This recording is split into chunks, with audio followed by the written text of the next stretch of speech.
Hey, it's Sunday. I just realized my radio is on. 2 times today, I've heard testimonies surrounding Romans 8:28, which is, all things come together for the good of those who love God. The testimonies are simple. People have done things in their past. I'm pretty sure all of us can relate to that statement. But God turns it around and turns it into a testimony. That's what he does. Our worst times, if we allow God to pull us out of that pit, he can use whatever it is, and it'll still glorify him in the end. It takes a trust, it does. But I can't tell you how many times I've looked back on something that wasn't great in my life. And I can look back now and say, wow, I can actually see how walking through that experience is able to help someone else in some regard. I mean, only God can do that. Only God can take something that may even bring you shame and forgive you of it, and then you can use it with compassion for someone else who comes along your path. It's always bigger than us. And I would encourage you not to allow the things you've done or the things that have happened to you to be what holds you down any longer. You can move forward every single day with a fresh start.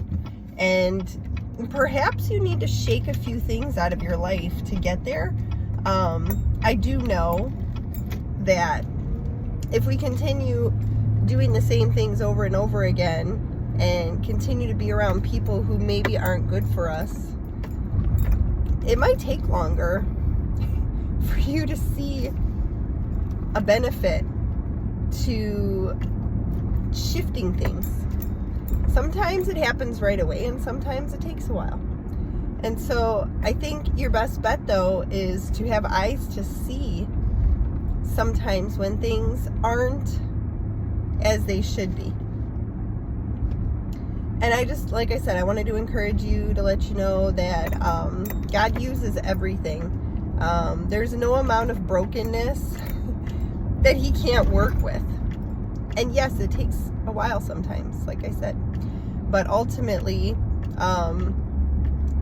if you surrender and trust and understand the root is, we all do things we don't want to do. That's the root of sin. We do things we're not supposed to, but because it's sometimes hard not to do those things that we know we shouldn't do. It's so deep in us. But nothing has to hold you down. Nothing has to hold you back. Because you can move past it. You can be free from it. And that's a true gift. It really is. And so, that's all I've got. I just was fascinated by the fact that I heard the same thing 2 different times today.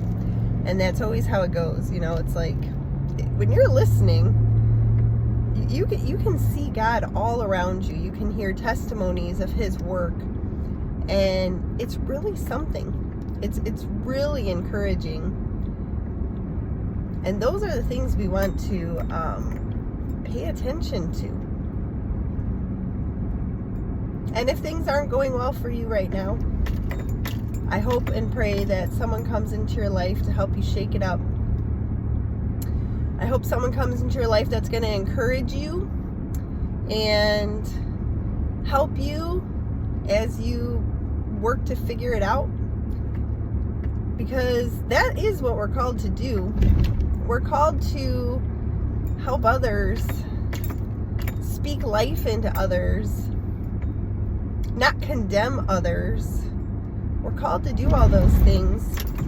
And it starts with just having some love in our own hearts. Because like I said, nobody is perfect.